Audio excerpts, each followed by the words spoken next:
Ses geler, ak yazlar miken, ak ümitler miken üzerinde.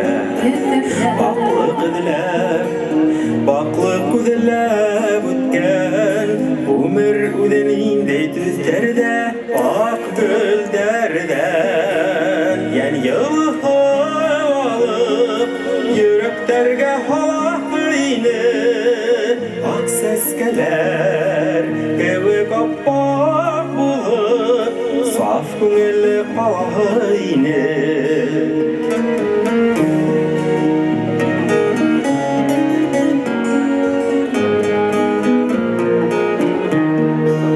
Яшәү тигән, татлы һүҙгә һыйған, сер асҡысы ҡайҙа кем белә.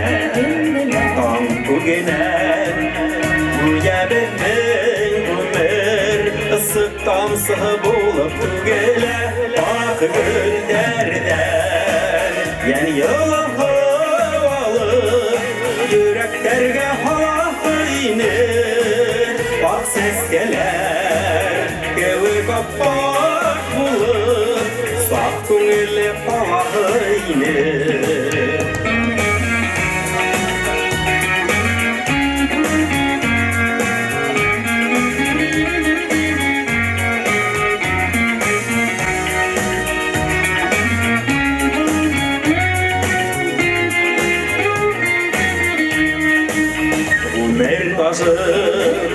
Üde əsirlər, yənlər bilay şul saklı işlərgə.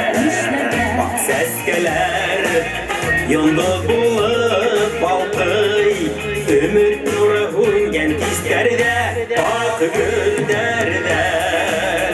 Yəni yılığı alıb, yüreklərgə halaqıyını, bak səskələr, göğü kappak bulup, saf күңелле қалайны, bak güllerden. Yani yılığı alıp, yüreklerge halaqıyını, bak səskələr, göğü kappak bulup, saf күңелле қалайны, bak səskələr, göğü kappak bulup, saf күңелле қалайны.